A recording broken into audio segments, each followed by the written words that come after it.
castelo forte é o nosso Deus. Nós vamos então dar continuidade, né, ao estudo que nós estamos fazendo aqui pela manhã, que é a respeito do anticristo.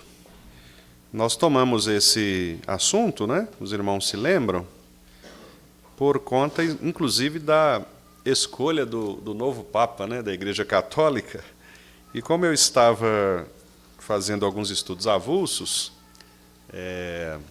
aqui embaixo, por conta da mudança, né, da descida do tempo para cá, eu preferi, então, a gente mudar os nossos temas, por enquanto, né, temporariamente, embora esse temporariamente está durando mais do que a gente tinha imaginado.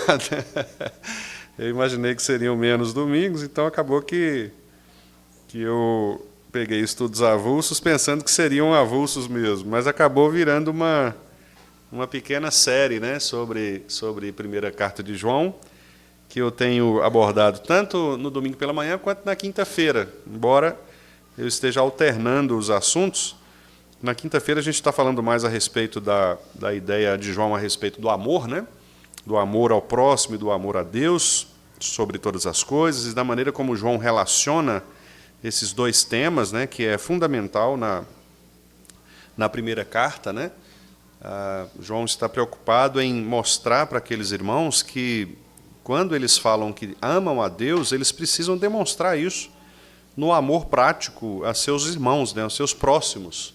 Porque na própria argumentação de João, ele diz, olha, ninguém pode dizer que ama a Deus se não é capaz de amar o seu irmão que está pertinho ali, né, que está próximo ali. Então, é uma forma, né, de Deus nos levar a refletir sobre isso. E na escola dominical eu tenho pegado um outro aspecto também da primeira carta, que é a relação que João estabelece com o anticristo, né? Ou com as falsas doutrinas, melhor dizendo. E aí nós já vimos o problema do gnosticismo, que era muito comum naquela época, a luta de João contra os gnósticos, né? E a gente acabou coincidindo ali com o tema do anticristo, especialmente naquela semana da eleição do Papa de Roma, né?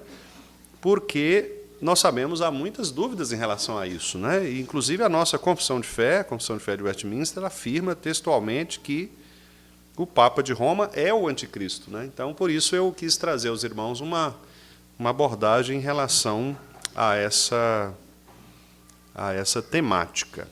Então, eu vou convidar os irmãos para a gente abrir aqui na primeira carta de João, não é, no capítulo 4, porque depois que João fala a respeito do anticristo, no capítulo 2, ele faz um parênteses, lá no capítulo 2, os irmãos, antes de abrir no capítulo 4, especialmente para aqueles irmãos que estão visitando, né, que estão vindo agora, apenas para que vocês possam contextualizar, para não ficar perdido, né, no assunto. Na primeira carta de João, capítulo 2, versículo 18 em diante, ele fala a respeito do anticristo. E ele fala que esse anticristo, ele fala anticristo no singular, não é? O anticristo, e fala também de anticristos no plural. Eu disse aos irmãos que este anticristo de quem João fala aqui está muito relacionado ao Império Romano da época, né? Que era exatamente o poder político que se levantava contra o cristianismo. Então, o anticristo ali, ou seja, a força maior, principal, que se opunha ao cristianismo, era o Império Romano, o imperador de Roma. E os anticristos eram aqueles que acabavam seguindo, né, essas mesmas as mesmas ideias e a mesma metodologia, com a finalidade de perseguir os cristãos, inclusive os falsos mestres, que eram aqui vários, né? Dentre eles os gnósticos, que era aquele grupo que estava começando a surgir e que tentava misturar a filosofia grega com o cristianismo, algo que era impossível de se fazer, especialmente nos termos em que eles queriam fazer. Por exemplo, considerar que a divindade de Jesus não poderia estar presente no corpo de Jesus, porque corpo e espírito são duas coisas diferentes, o corpo é uma coisa má, o corpo é matéria, o corpo ele vai se deteriorar, e o espírito ele é elevado, ele é perfeito, ele é puro. Então, para os gnósticos, era impossível que a divindade de Jesus, que a divindade ocupasse o corpo de Jesus. Então, eles começavam a pregar esse tipo de situação, e com isso, obviamente, eles negavam a pregação do Evangelho, né, a pregação cristã, que afirmava exatamente o contrário, afirmava que Cristo era corpo e espírito ao mesmo tempo, ele era homem e Deus ao mesmo tempo. A divindade habitava o corpo de Jesus, né, e nós acabamos de ler, inclusive, aqui no Evangelho de Lucas, esta demonstração de autoridade, de poder de Jesus. Jesus dizendo, olha, então, já que vocês estão reclamando que eu estou perdoando pecados, eu vou demonstrar isso de outra maneira. E aí ele cura, né, aquele paralítico com uma palavra de poder. Então, os gnósticos tentavam fazer isso. E João diz que eles saíram do nosso meio, né, versículo 19, eles saíram do nosso meio, mas não eram dos nossos. O que significa isso, sair do nosso meio? Porque naquela época era muito comum haver os chamados simpatizantes do cristianismo, né? Simpatizantes do Evangelho, pessoas que eram que ouviam o Evangelho. Lá na carta aos Hebreus, por exemplo, nós ouvimos falar sobre isso, né?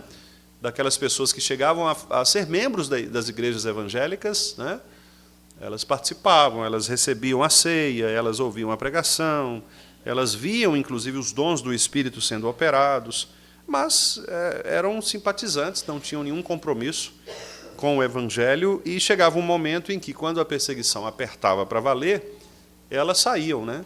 E alguns intencionalmente, com o objetivo de transtornar mesmo a pregação do Evangelho. O cristianismo estava muito incipiente ainda, né? As pessoas estavam começando a entender o que era o cristianismo. Eu já disse aos irmãos, né, hoje nós temos uma facilidade muito grande, porque nós temos uma coletânea de documentos, credos, confissões, não é? Concílios. Então, para nós hoje, formular uma doutrina é muito mais fácil do que naquela época. Naquela época, os missionários eram itinerantes, então eles passavam de tempos em tempos nas cidades, pregavam. Mas, no intervalo de ter ali um pastor cuidando daquela igreja, muitos falsos mestres apareciam, né? E começavam a pregar um outro evangelho, né? A gente vê muito isso nas cartas dos apóstolos, especialmente se queixando daquelas igrejas que davam ouvidos para essas pregações falsas, que eram esses missionários que passavam por lá se aproveitando da pregação cristã, mas, na verdade, eles não tinham compromisso com o genuíno evangelho de Jesus. Por isso, os presbíteros foram colocados, foram eleitos, né? A ordem de Paulo para Tito e para Timóteo, especialmente de constituir presbíteros, foi com essa finalidade, não é? Com essa finalidade.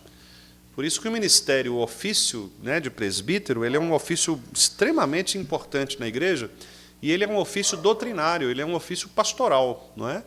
Por isso que eu tenho dito ao conselho da igreja, graças a Deus, os irmãos têm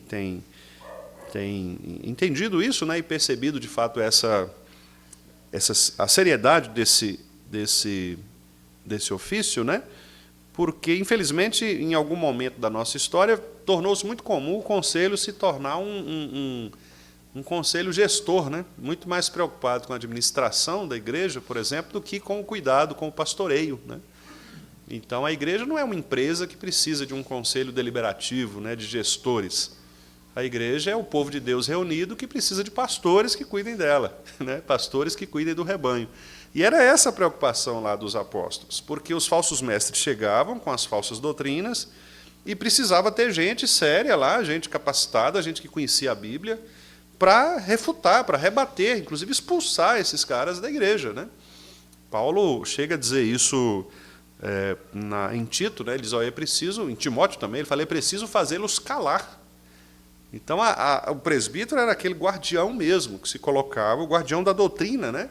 Que deve se colocar como aquele responsável por não permitir que um falso ensino seja proferido na igreja de Cristo.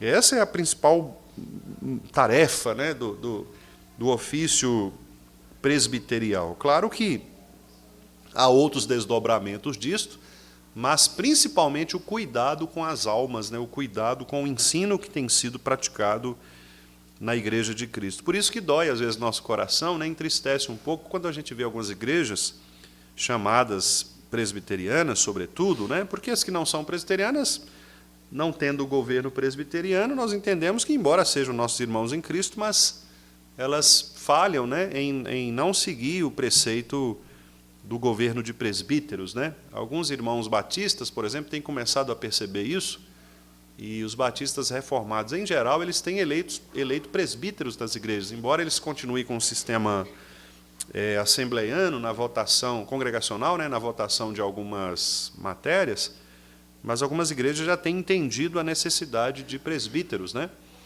Isso começou já há algum tempo, e alguns novos batistas, especialmente liderado por um movimento muito interessante, chamado Movimento Nove Marcas, que é presidido pelo pastor batista Mark Dever, um pastor americano, né? E eles têm insistido nessa formulação de uma igreja sob o governo de presbíteros. Então, aqui no Brasil mesmo, você tem algumas igrejas batistas que têm presbíteros, né? E aí a gente brinca com ele, é um batisteriano, né? Porque é um batista que crê em algumas doutrinas da igreja batista ainda, né? Como a questão, por exemplo, do batismo de crianças, né? E algumas outras questões que nos diferem, mas eles perceberam a necessidade de ter um corpo, né? Um conselho de presbíteros que, de fato, cuide da igreja enquanto rebanho do Senhor. Porque de fato, um modelo bíblico, né? A preocupação dos apóstolos é termos presbíteros que sejam conhecedores da palavra, para que possam refutar todo o ensino falso que, porventura, apareça no meio da igreja. Então, essas pessoas, elas estavam dentro da igreja, participando de todos os benefícios da igreja, mas eram mentirosas, né? Elas estavam pregando um outro evangelho, e João chega a dizer, olha, nenhum deles é dos nossos.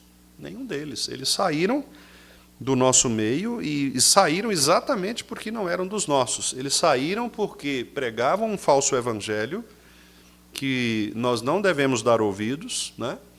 E deixe que eles saiam mesmo, porque a heresia não pode fazer parte do corpo da igreja de Cristo. E aí ele diz ainda no capítulo 2, verso 20 agora, ele dizendo que nós, ao contrário, possuímos o Espírito de Cristo, né, a unção que vem do Santo, é o termo que ele usa, porque nós que somos salvos pela graça e que recebemos o Espírito Santo da verdade, nós somos capacitados por este Espírito para vencermos as mentiras daqueles que promovem um falso evangelho. Então, o verdadeiro crente, ele está protegido pelo Espírito Santo de Cristo, que atua no seu coração, a ponto de revelar a ele as verdades do Evangelho e de impedir que ele valide afirmações falsas, afirmações doutrinárias falsas. Versículo 27 também, ele diz sobre isso, quanto a vós outros, a unção que dele recebestes, permanece em vós, e não tendes necessidade de que alguém vos ensine. Eu até expliquei para os irmãos essa frase, né, porque numa primeira leitura fica parecendo que João está aqui dispensando o ensino de professores, né, de pastores, de mestres. Mas não é nesse sentido. O que ele quer dizer é que o Espírito Santo de Cristo é suficiente para dar ao crente o entendimento, né, o discernimento espiritual, para que ele possa discernir entre as coisas que são falsas e as que são verdadeiras. Então, o Espírito de Cristo é o nosso mestre, é o nosso professor, por excelência. Claro que Deus coloca sobre a igreja pastores, mestres, né, como nós vemos até em Efésios, Paulo falar sobre isso, pastores e mestres com vistas ao aperfeiçoamento dos santos, né? É necessário que haja professores, que haja pastores, que haja mestres, que haja evangelistas, mas o que João está dizendo é que, na verdade, todos nós somos alunos do Espírito Santo, inclusive os pastores, os professores, né, os mestres. Nós devemos ser alunos do Espírito Santo, porque o conhecimento aqui não é só um conhecimento teórico, técnico, um conhecimento acadêmico, um conhecimento de uma doutrina formulada ali numa academia, né? Mas é uma compreensão do coração. Então, não adianta nós termos a doutrina na cabeça, mas não termos essa doutrina, como o termo que ele usa aqui, permanece em vós, né? Quer dizer, essa permanência da doutrina no coração do crente quem faz isso é o Espírito Santo, que é o que nós chamamos de unção. Olha, interessante, né, gente? Assim, a Bíblia é tão clara em algumas coisas, porque se você vai, por exemplo, para o neopentecostalismo, a palavra unção no neopentecostalismo é tão mal utilizada, né? As pessoas usam unção como uma revelação extraordinária, como você recebe algo, né, especial, um anjo pendurado na parede que aparece e fala com você, é um sonho que você teve, né? Ou então é um passar de óleo na testa, alguma coisa assim, né? E não tem nada disso. A unção na Bíblia é algo sobrenatural, obviamente, porque tem a ver com o Espírito Santo atuando em nós, e isso é por si só sobrenatural, mas é algo que está relacionado à presença do Espírito de Cristo no coração do crente. Então, quem é o ungido de Deus? É aquele que possui o Espírito Santo, que lhe dá discernimento. Né? E daí a gente vai para outro texto muito mal interpretado, né, pastor Jalon? Aquele texto lá do Antigo Testamento diz assim, ó, não toquem no ungido de Deus. E aí tem muito pastor que, para se livrar dos irmãos, ele usa esse argumento, né? Quando algum irmão quer apontar alguma falha no pastor, você está tocando no ungido de Deus. Deus vai te castigar, Ronaldo. Você está falando mal do ungido de Deus, né? Não, o ungido de Deus somos todos nós. Todos nós crentes no Senhor Jesus Cristo somos ungidos. Obrigado, Henrique. Somos ungidos de Deus, né? Ou seja, nós possuímos o Espírito Santo de Cristo. É o que João está falando aqui. Olha, ele está falando, quanto a vós outros, quer dizer, todos os crentes. Né? Então, essa unção não é específica para uma pessoa. Era no Antigo Testamento. Era no Antigo Testamento. Mas no Novo Testamento, nós vemos esta expansão do Evangelho de tal maneira que não há mais uma pessoa que tenha uma unção espiritual específica. Não é? Lembra que a gente falou um dia, Ronaldo, sobre uma bênção especial? Ele até falou sobre isso, né, na oração. Então, quer dizer, não há uma bênção especial sobre alguém. Todo crente ele possui a unção que vem do santo. Todos nós somos iguais perante Cristo, porque todos nós somos alunos do Espírito Santo, né? O Espírito Santo fala tanto a um mestre, a um acadêmico, a um doutor em teologia, quanto fala a um irmão simples, sem escolaridade, não é? Que talvez nunca foi numa escola, talvez nem saiba ler, mas ele ouve a palavra de Deus e o Espírito Santo fala também ao seu coração. E, em alguns casos, talvez aquele irmãozinho ali sem escolaridade seja mais piedoso, não é? Mais íntimo de Deus do que o doutor em teologia que está ali todo dia, quem sabe, produzindo seus estudos, seus textos, né? Porque a relação com Deus ela não depende, obviamente, desses méritos dessa construção humana. Pois bem, meus irmãos, então, fazendo essa devida localização do porquê João está falando sobre este anticristo, né, que era, na época, o Império Romano que se levantava contra o povo de Deus, contra a pregação do Evangelho, bem como também das falsas doutrinas que se colocavam contra o Evangelho, João agora faz um parêntese aqui no capítulo 3 para falar a respeito do amor de Deus por nós, né, que é o tema que nós temos tratado, inclusive, nas quintas-feiras. E João está dizendo que, se nós amamos a Deus, nós praticamos esse amor também em relação ao nosso próximo.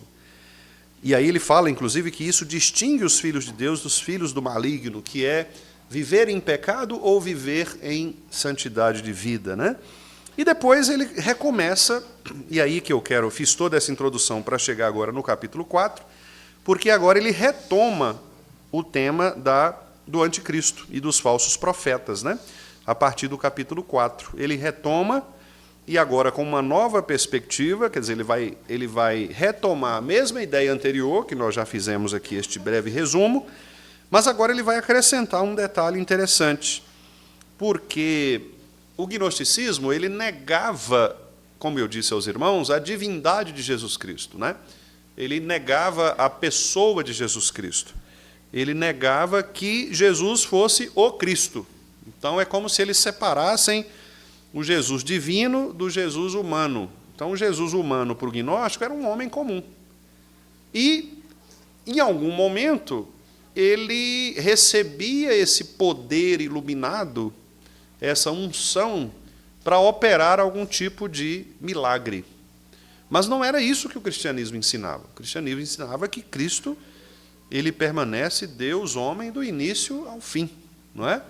Então, para combater essa heresia, que depois, irmãos, vai se tornar uma heresia, inclusive de uma discussão muito profunda dos primeiros pais da igreja, e eu estou evitando aqui termos técnicos, né, porque não é o nosso objetivo aqui, nesse momento, fazer uma aula, né, de teologia sistemática, propriamente, mas há nomes muito específicos que definem essas teorias, né? A gente chama de docetismo, que era uma forma, que era uma variação do gnosticismo, e há outros ismos, né, sabelianismo, e outros ismos que eram perspectivas sobre a pessoa e a obra de Cristo. E essa discussão ela tomou conta dos primeiros séculos da igreja cristã de uma maneira que os irmãos não fazem ideia, né? Ali nos primeiros séculos ali era só sobre Cristo, né? A discussão era só sobre Cristo. E dá para entender, né? Porque Cristo era novidade, era uma nova religião que estava surgindo. Então as pessoas queriam entender sobre ele. Lembra do diálogo de Paulo lá no Areópago, né? Paulo começa a falar e tal, daqui a pouco Paulo fala de ressurreição. Aí o pessoal, não, isso aí a gente ouve depois, né? Porque era novidade, né? Falar dessas coisas era novidade. Então essa discussão ela vai passar muitos séculos iniciais da nossa história, sobretudo os 3, 4 primeiros séculos, a gente vai ter muita discussão sobre isso. Se os irmãos abrirem aí qualquer manual de teologia, né, ou fazer uma pesquisa na internet, os irmãos vão ver que a discussão concentrava exatamente sobre a pessoa e a obra de Cristo, né? Quem ele é, as naturezas dele, é divino, é humano, como que elas se misturam, se não se misturam, e por aí vai, né? Então era realmente uma grande discussão. Nós não vamos entrar nesse aspecto porque, como eu disse aos irmãos aqui, né, não é meu objetivo fazer esse apanhado histórico. Eu estou mais preocupado aqui com como João pensava, né, como João estava lidando com isso no seu contexto, né, dentro ali da igreja ou dos irmãos para quem ele escreveu, né? Então, a gente percebe o seguinte, que aqui ele volta a essa pauta, né, que ele já tinha lá tratado no capítulo 2, né, como os irmãos perceberam. Ele tinha dito ali que, de maneira muito clara, né, o perigo da igreja cristã dar ouvidos a esses falsos ensinos, né? Ele afirmou, inclusive, que a mentalidade cristã estava crescendo. Olha o que ele diz aqui no versículo 4. Perdão, no versículo 1 do capítulo 4.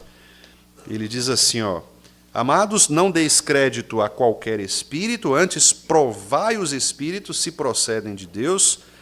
E aí ele diz agora, ó, porque muitos falsos profetas têm saído pelo mundo fora.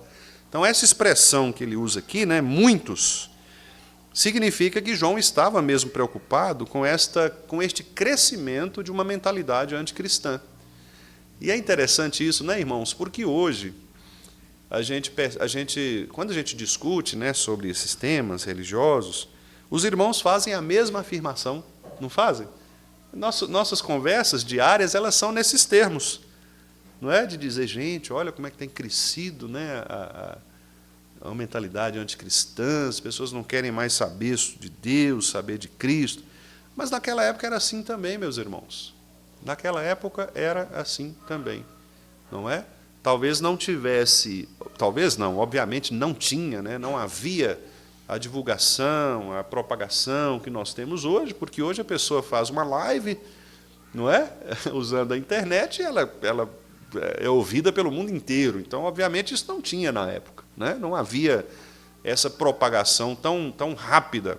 Mas havia, do mesmo jeito, falsas doutrinas, havia falsos mestres da mesma forma como nós temos hoje, não é? Se hoje a gente discute, a igreja tal, ela é uma igreja que destoa do Evangelho de Cristo, eu tenho certeza que lá também, na época, os apóstolos e presbíteros falavam sobre isso, não é?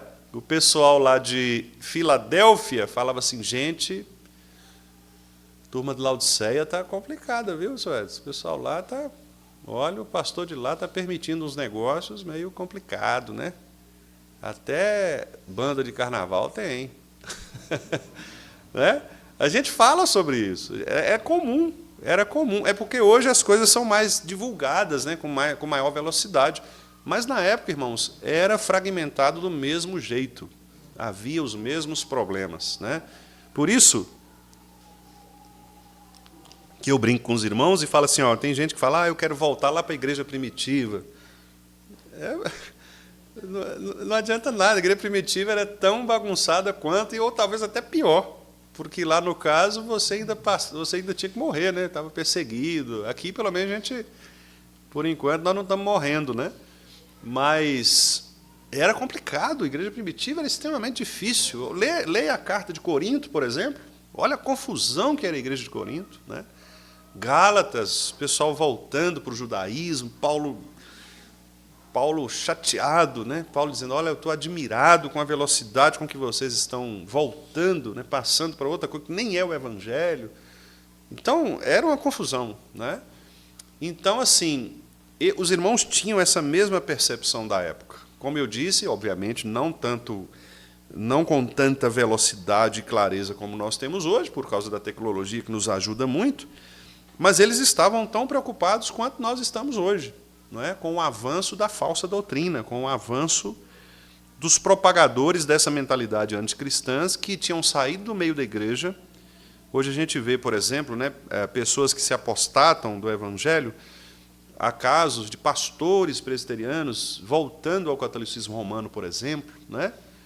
Um caso muito emblemático, muito famoso, aí foi um pastor da IPB, professor de seminário lá de Recife, né, que voltou ao catolicismo romano.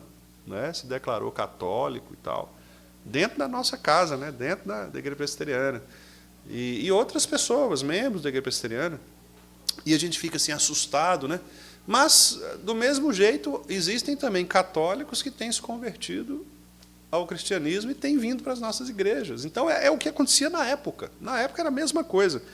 Na época tinha aqueles líderes que estavam na igreja evangélica, né, usa esse termo moderno, né, na igreja cristã, e que também se apostataram. Olha o que Hebreus 6 diz lá, né? Vocês experimentaram da pregação, vocês viram o poder do Espírito, mas saíram, negaram, né? E se apostataram da fé. Então, esse é um movimento, irmãos, comum, tanto na época bíblica quanto hoje. Não é? Como eu disse, a diferença é que hoje a gente percebe com maior velocidade, né?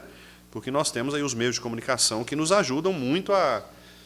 Não é? Em um segundo você consegue aí propagar uma heresia. Né? Naquela época era mais difícil fazer isso, mas havia também gente que se apostatava, gente que pregava falsa doutrina, igrejas que eram problemáticas demais. Né? Eu fico imaginando naqueles encontros de presbitério da época, né? Os pastores deviam... Né? E João falando, por exemplo, de Diótrefes, né? Já pensou, pastor Jalão? Falou, rapaz, eu tenho um presbítero lá na igreja que eu vou te falar um negócio. O cara é complicado, ele está querendo ser dono da igreja. Né? João escreve lá na terceira carta, né, sobre esse tal de Diótrefes, que era um camarada que queria exercer a primazia na igreja, queria ser o mais importante. E aí eu fico imaginando, né, mais ou menos o que acontece hoje. Né? A gente comenta, fulano e tal. Então, era a mesma coisa. Né? O Evangelho sendo pregado, ele sempre foi motivo de discussões, né? Tanto para aquilo que era positivo, quanto para aquilo que era negativo, do ponto de vista do pecado, né? que se fazia presente ali também. Eu escrevi aqui, inclusive, o seguinte, eu disse assim, olha, que eram aqueles que tinham ouvido o Evangelho, participado de suas graças, mas rejeitaram o verdadeiro Evangelho e deram lugar à idolatria. Para esses, não havia mais possibilidade de restauração, porque eles escolheram o caminho da mentira, eram chamados de servos do diabo, né? João fala isso no capítulo 3, que a gente viu aqui na quinta-feira, numa das quintas-feiras, e obedecem às suas inclinações. Não é? Olha aqui no capítulo 2, versículos 18 e 19, por exemplo, né? Que a gente mencionou. Vamos ver só o 19. Ele fala assim, eles saíram do nosso meio, entretanto não eram dos nossos, porque se tivessem sido dos nossos, teriam permanecido conosco. Quer dizer, ele está dizendo o seguinte, olha, se eles fossem eleitos mesmo, se fossem crentes mesmo, eles ficariam conosco. Não é? Mas, né, todavia, eles se foram para que ficasse manifesto que nenhum deles é dos nossos. Quer dizer, eles saíram para se apostatar da fé, para pregar um outro evangelho, exatamente porque eles não são dos nossos, eles não são eleitos, eles são ímpios, infiltrados dentro da igreja, e isso acontece, irmãos, até hoje.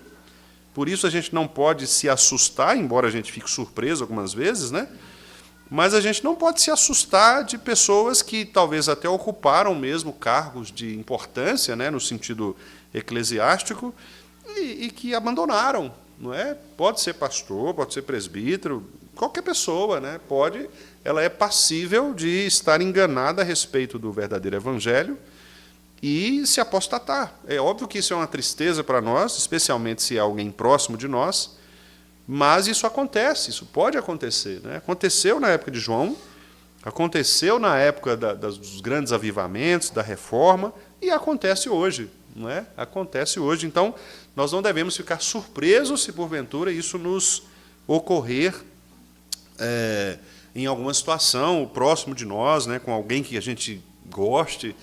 Por isso nós devemos estar vigilantes e orando uns pelos outros e acompanhando, pastoreando uns aos outros, porque o risco sempre acontece, o risco sempre existe, né? O risco sempre existe. Eu infelizmente, presenciei uma situação assim com um presbítero, um colega presbítero. Eu era presbítero também na época, regente, e ele era presbítero, né, regente junto comigo, e hoje ele é um anticristo. Ele saiu, abandonou a fé, e abandonou a esposa, os filhos, abandonou tudo. Anda por aí, né, pelo mundo aí, trabalha normalmente, mas não quer saber de igreja, de fé, nada disso. E foi uma pessoa que militou conosco, chegou a participar de reunião do Supremo Concílio. Assim, gente, né, que você não dizia que poderia sair, mas saiu. O que fazer, né? Obviamente, essa escolha divina, ela é, como nós sabemos, soberana e secreta. Então, é por isso que Jesus nos ensinou a observar a árvore pelos frutos, né? Porque à medida que o bom testemunho ele é produzido, você vai reafirmando ou constatando a fé daquela pessoa, né? À medida que ela passa a produzir frutos cheios de bicho, né? Frutos podres, frutos que não são mais comestíveis, aí você começa a acender uma luz, dizendo, olha, essa árvore aí está bichada, né? Essa árvore está meio apodrecida, né? E aí você pode ser uma indicação de alguém que realmente não fazia parte, né, do verdadeiro evangelho. É triste, mas acontece. Aconteceu na época de Jesus, dos apóstolos, e acontece hoje também. Eu continuo aqui dizendo o seguinte, irmãos, eu estou seguindo aqui o meu texto, né? E eu digo aqui o seguinte, os anticristos, e aí eu coloco assim, não apenas pessoas, mas a mentalidade anticristã, né? Porque há uma discussão sobre isso também. O anticristo é uma pessoa, né? Ou pode ser, por exemplo, um governo, pode ser, por exemplo, um trono. Não é, por exemplo, como o papado do catolicismo romano. Quer dizer, então, quem se assenta na cadeira, né, do pontífice, ele se torna um anticristo porque ele passa a produzir uma pregação anticristã, que foi a mentalidade dos nossos irmãos puritanos, né? Por que os puritanos eles registraram na confissão de fé que o Papa é o anticristo? Porque no contexto dos puritanos, no contexto da época, né, da Inglaterra da época, do século XVII, o grande inimigo da fé cristã era o catolicismo, né? Que os papas, juntamente com os reis, se levantavam para oprimir, para perseguir os cristãos, e especialmente os cristãos reformados, os cristãos puritanos, né? Então, por isso eles entendiam, como João entendeu que nesse período aqui o anticristo era o Império Romano, os nossos irmãos puritanos entenderam que naquele momento o anticristo era aquele que se assentava no trono de Roma, né? Então, por isso nós temos tanto pessoas quanto mentalidades, né? Eu disse aos irmãos aqui semana passada, por exemplo, sobre as filosofias marxistas, né? O Supremo Concílio, na última reunião, claramente disse que é incompatível a fé cristã com qualquer tipo de ideologia marxista, ideologia de filosofia marxista, né? Então, é uma mentalidade anticristã. Se você adota uma mentalidade marxista nos seus pressupostos, você está militando contra o Evangelho. Não é? E não é só o marxismo, há outras doutrinas dentro das diversas áreas do saber, né? Eu citei algumas aqui, por exemplo, o construtivismo de Jean Piaget. Um pedagogo, por exemplo, que trabalha com as perspectivas do Jean Piaget, ele precisa verificar muito bem essa teoria. Por quê? Porque, na sua base, o Piaget apresenta problemas graves em relação aos pressupostos cristãos. Não é? Por exemplo, a ideia de quem é o homem, a antropologia, né? Quem é o homem, quem é a criança com quem o professor está lidando ali. Essa criança, ela é uma criança que vem ela é uma criança que não tem nenhum conhecimento, ela é neutra do ponto de vista espiritual, do ponto de vista social, etc., ou ela já tem algo nela que a condiciona para fazer o que ela faz? Né? Um pai, por exemplo, não precisa ensinar uma criança a enganar, a mentir. Ele faz isso, já bebezinha, ela já manipula o pai, a mãe, né? Um bebezinho que está começando a mamar, já manipula a mãe. As mães aí sabem disso. Né? Experimenta contrariar a vontade de um bebezinho para você ver. Se ela não dá um berro no seu ouvido. Não é? O que é isso? Ah, não, pastor, isso é só fome. Não, não é só fome. É a necessidade de satisfazer um desejo próprio. Um desejo próprio. Que já é uma marca do próprio egoísmo, da própria centralização em si, que é uma marca do pecado. Ah, mas a criancinha não é consciente do pecado. Sim, ela não é consciente do pecado ainda. Mas o pecado está lá. Ela não é consciente de muitas coisas, não é só do pecado, não. Mas o pecado está lá. A questão de... A hipótese de não ser consciente não implica que você não tenha cometido determinado pecado, determinada falha, né? Então, há muitas teorias por aí, na pedagogia, na psicologia, na sociologia, nas ciências das religiões, várias, que são anticristãs. Né? E o papel do cristão, a meu ver, é exatamente fazer este filtro, não é? E não permitir adotar mentalidades que sejam anticristãs. Não é?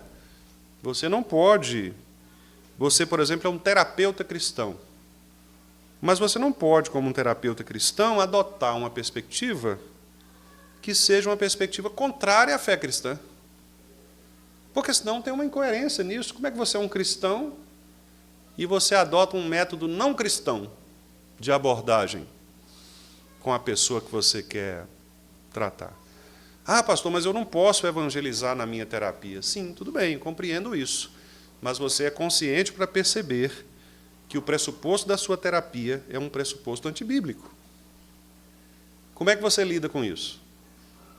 Como é que você lida com o fato de que você está adotando um pressuposto antibíblico num tratamento que você sabe que o problema da pessoa não é um problema que aquela terapia está apontando, mas é um problema espiritual?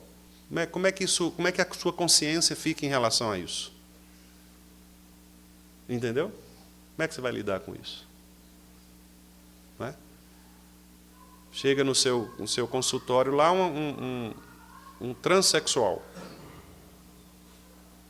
Como é que você vai como é que você vai tratar o transexual ignorando o fato de que é um pecado? Percebe como que é um negócio seríssimo? Seríssimo. Então, João estava preocupado com isso. Essas teorias, essas mentalidades, essas pessoas que ocupam poder, que ocupam a cultura, a mentalidade do mundo, elas militam contra Cristo. Militam contra Cristo. E aí eu disse aqui o seguinte: os anticristos, não apenas pessoas, mas mentalidade cristã, anticristã também, estão presentes em todo lugar do mundo. É a negação absoluta do reinado de Jesus Cristo, do governo de Deus sobre as coisas. É a tentativa do homem de reafirmar os elementos da queda. Quais são os elementos da queda, meus irmãos? A emancipação de Deus e, consequentemente, o governo sobre si mesmo e sobre os outros. A queda nos levou a estes dois pontos. O que Adão e Eva queriam? Emancipar-se de Deus. O que é emancipação? Os irmãos sabem que emancipar é você adquirir governo próprio, né?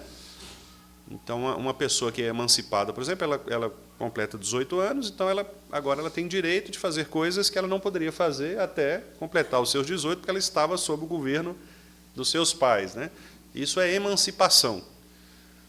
Adão quis emancipar-se de Deus. Deus tinha uma regra, Deus tinha um controle, mas com a queda eles quiseram ter um governo próprio, né?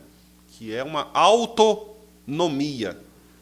Nomia é lei, nomos é lei, auto de si mesmo. Então eles queriam uma autonomia e não uma heteronomia, governo do outro. Hétero é outro, né? Governo do outro, não. Eles queriam uma autonomia. Então eles queriam ser deuses de si mesmos, certo? Tanto que, quando Deus aparece e fala assim, Adão, onde estás? Ele corre e tenta manipular Deus, porque agora ele agora com a cabecinha emancipada, né? O primeiro grande pensador, né, da época, Adão, que agora ele é o grande filósofo, né, da parada, o que ele faz? Vou dar meu jeito, vou correr aqui, vou me esconder, tentando fugir do Criador e do soberano Deus sobre todas as coisas. Foi inútil, como nós sabemos.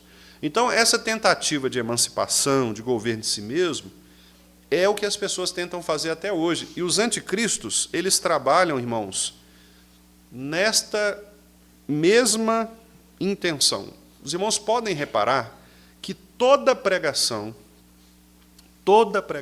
anticristã, ela tira Cristo do trono. Ela quer colocar outra coisa. Toda pregação anticristã é uma idolatria. Toda. Ela tira Deus do trono, tira Cristo do trono e coloca outra coisa. O homem, o Estado, qualquer outra coisa. Né? A família, a psique, a saúde, a educação. Entendeu? Porque ela quer tirar Cristo. Esse é o grande objetivo. Tirar Cristo. E, às vezes, a gente tem algumas perspectivas políticas que são bonitas. Eu me lembro daquele político lá de Brasília, o Cristóvão Buarque. Ele falava sobre educação, né, e falava de um jeito assim bonito, até agradável. Né? O Gabriel Chalita, também, lá de São Paulo, foi até secretário, né, de educação na época do governo Alckmin, lá em São Paulo. Falava muito bem, tal, da educação, um negócio bonito, assim, educação que vai transformar e tal. Mas nenhum deles considerava a possibilidade de que uma educação centrada no homem nunca vai transformar o homem. Porque como é que você vai transformar algo que está apodrecido em si mesmo? Dona Célia gosta de fazer comida, né, Dona Célia? Gostosa. Imagina, Dona Célia, a senhora fazer lá uma lasanha e aí, por uma coisa lá, a lasanha perdeu lá, apodreceu. A senhora consegue pegar essa lasanha podre e consertar? Vanessa está chegando, vou. Não tem jeito, tem? O que a senhora tem que fazer? Jogar fora, fazer outra. Ou então, se a senhora fosse Deus, um milagre, né? Na lasanha. Aí só Deus, está vendo? Foi o que Deus fez conosco. O centro do ser humano, ele está corrompido. Então, como é que você vai partir do que está corrompido para consertar o corrompido? É impossível. Toda teoria antropológica, ou seja, que considera o homem como centro, ela é anticristã. Toda. Pastor, mas você está exagerando. Então, vamos testar. Pode escolher qualquer uma que você quiser aí, que a gente testa. A gente conversa sobre isso. Qual teoria centrada no homem dá resultado? Nenhuma. Todas as teorias centradas no homem, elas são anticristãs. Porque ou Cristo se assenta no trono do universo, ou outra coisa se assenta. E aí, nós não podemos separar as esferas, né? Ah, não, pastor, mas igreja, Cristo é igreja, é o povo dele. Lá fora é outra coisa. Lá fora não tem nada a ver, não. Lá fora o princípio de justiça é outro. Eu não posso falar de justiça cristã lá fora, porque lá... Será que não pode mesmo? Ou você que talvez não tenha tido o cuidado de pensar sobre isso, de refletir sobre isso e de encontrar caminhos para restaurar estas coisas à luz da verdadeira fé cristã. Talvez o problema esteja em nós, não esteja no objeto, esteja na nossa maneira de ver. Calvino escreveu assim sobre os apóstatas: são aqueles que renunciam à palavra de Deus, que extinguem sua luz, que se negam a provar o dom celestial e que desistem de participar do Espírito. Bonita a definição e, ao mesmo tempo, muito precisa, né? Uma definição curtinha. Quem é o anticristo aqui para Calvino? O apóstata, né? É aquele que renuncia à palavra de Deus, extingue a luz da palavra, ou seja, ele deixa de usar a palavra como luz, lâmpada para os seus pés e luz para os seus caminhos, né? Nega o dom celestial, quer dizer, ele nega essa unção espiritual, esse poder que vem do Espírito, e desiste de participar desta unção do Espírito Santo, né? João, então, afirma, irmãos, que a mentalidade anticristã é a propagação da apostasia, não somente no sentido ateísta, né, que é o sentido que a gente tem por aí, de pessoas que negam mesmo a existência de Deus, mas no sentido de oposição. Não apenas não Deus, quer dizer, não existe um Deus, mas um tipo de antideus. Quer dizer, tudo aquilo que se alinha a Cristo é um motivo de rejeição. Às vezes você não precisa nem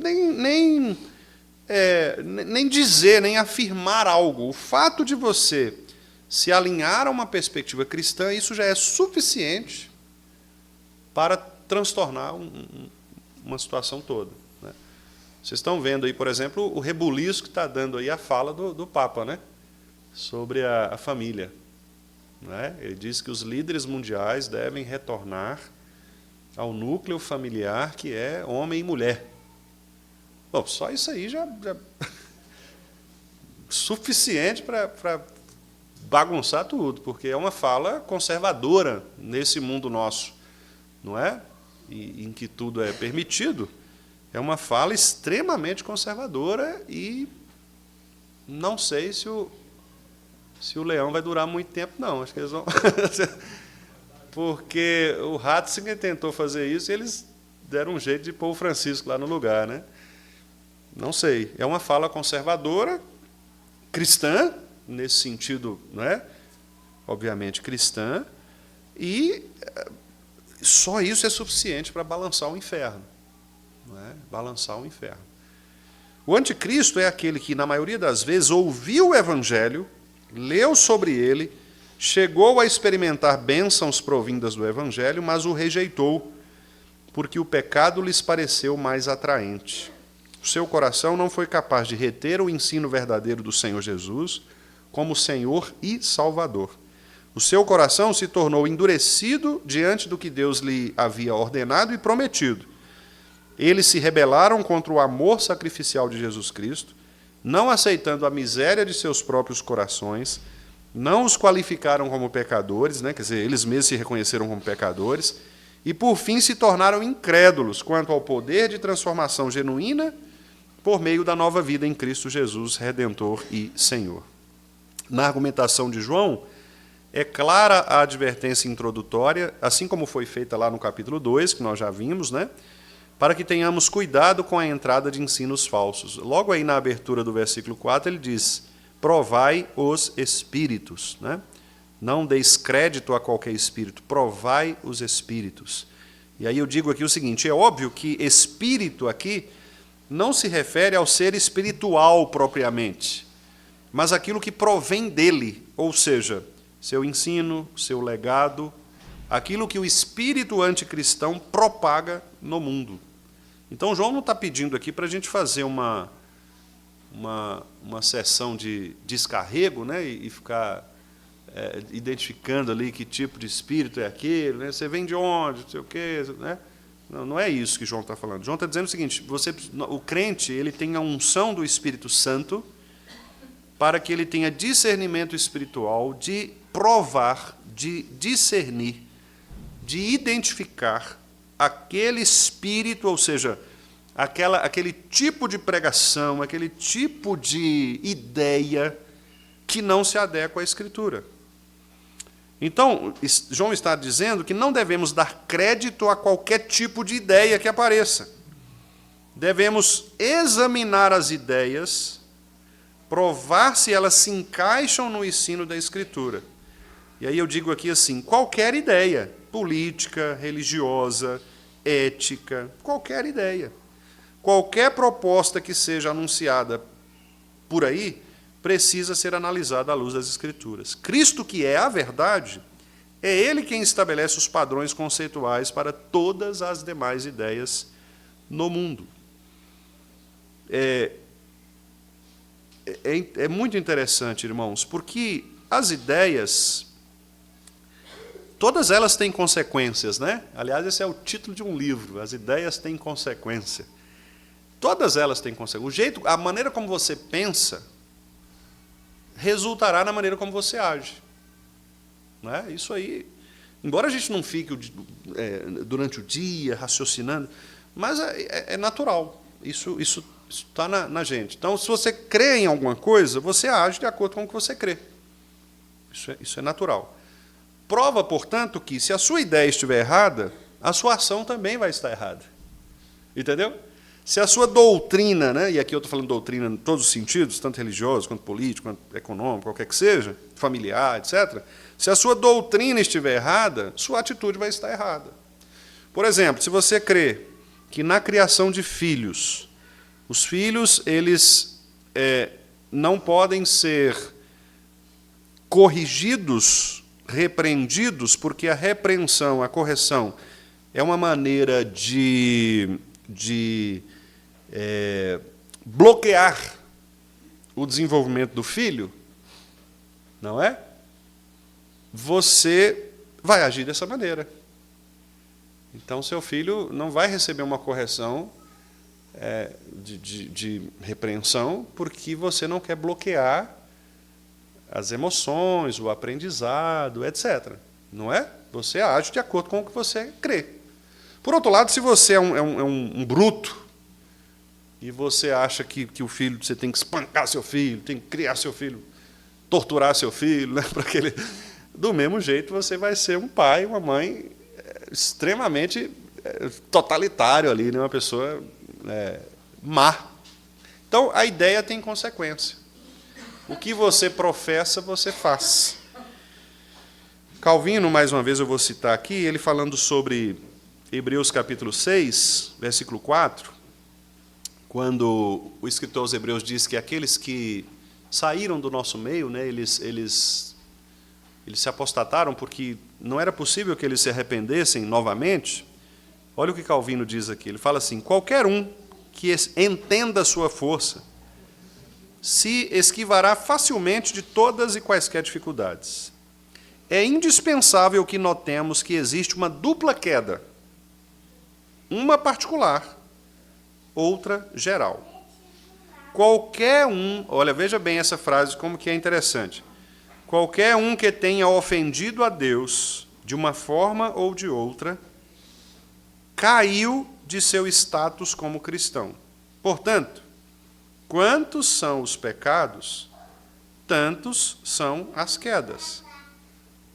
Quer dizer, você peca, cai, peca, cai, peca, cai. O pecado é uma ilustração da queda, todo pecado, né? O apóstolo, porém, não está falando aqui de furto, perjúrio, assassinato, embriaguez, adultério, não é? Ele está citando aqui pecados visíveis, né? Objetivos, pecados, alguns deles públicos, etc. Ele diz, sua referência é uma completa apostasia do Evangelho. Não apenas em alguma coisa isolada pela qual o pecador haja ofendido a Deus, mas no fato de ter ele renunciado completamente sua graça. Percebe? Então isso diferencia o que é o anticristo daquele que não é o anticristo. Porque talvez você fale assim, pastor, mas eu peco também. Nós somos pecadores. Sim, somos. Mas como explica o pastor Calvino, nós não estamos falando aqui de pecados pontuais. Nós estamos falando aqui de uma renúncia clara ao verdadeiro cristianismo. A pessoa ela se põe como aquele que agora vai propagar um novo evangelho, um novo método de salvação. Ela se coloca como a solução de todos os problemas. E os grandes pensadores, meus irmãos, as grandes ideias pelo mundo, tiveram essa proposta.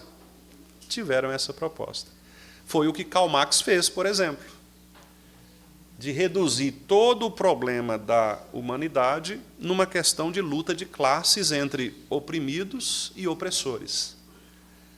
Dizendo, então, que o grande problema do ser humano é este.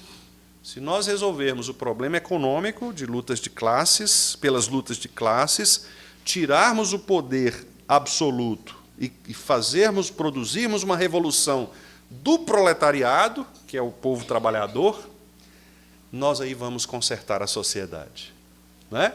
Quer dizer, ó a redução. Por isso que a IPB disse, não tem jeito de conciliar uma coisa com a outra. Porque a salvação do mundo não está na luta de classe. Como não está também nas questões relacionadas à sexualidade, como Freud propôs, por exemplo. Então, uma psicanálise freudiana também é uma psicanálise anticristã. Ah, pastor, mas não pode ter uma coisa boa lá dentro? Pode, ué. Claro que pode. Pode ter. Mas você não consegue adotar o pressuposto, né, completo por uma razão simples. A base, o fundamento está adulterado, está modificado. Então, para encerrar, irmão, já que as crianças bateram o sinal, né? Eu vou só citar aqui uma conclusão breve, a gente vai retornar a isso novamente, né? Mas só para a gente concluir a aula de hoje, eu digo aqui o seguinte, por essa razão, o teste fundamental, né, que todos nós devemos fazer para que determinada ideia seja aceita é a sua adequação à verdade do Evangelho por meio da concordância ou não com a pessoa e obra de Cristo. Todos nós temos que perguntar assim, essa ideia que eu defendo, esta proposta, esta prática de minha vida, está de acordo com o Evangelho de Cristo? Está de acordo com como Cristo falou a respeito do que é o ser humano, do que é a salvação, do que é a igreja? Bom, se estiver, ótimo. Se não estiver, rejeitemos essas falsas ideias e fiquemos no cristianismo. João termina assim os versículos 2 e 3. Nisto reconheceis o Espírito de Deus. 2 pontos. Todo espírito que confessa que Jesus Cristo veio em carne é de Deus. Não, todo espírito que confessa que Jesus Cristo veio em carne é de Deus, certo? Aí a segunda parte é o não. Isso. E todo espírito que não confessa, agora sim, a Jesus não procede de Deus. Pelo contrário, este é o espírito do anticristo, a respeito do qual tendes ouvido que vem e presentemente já está no mundo. Então, João está dizendo assim, olha, há certas pregações que elas são anticristãs porque elas retiram do seu núcleo fundamental a pessoa e a obra de Cristo. Seja qual for a ideia, seja qual for a pregação, seja qual for a doutrina, que não considere o que Cristo considera a respeito do homem, da salvação, do mundo, nós precisamos abrir os olhos e dizer, olha, cuidado, acendamos uma luz amarela para que não caiamos nesse pecado, não é? De validarmos anticristos, validarmos ideias anticristãs.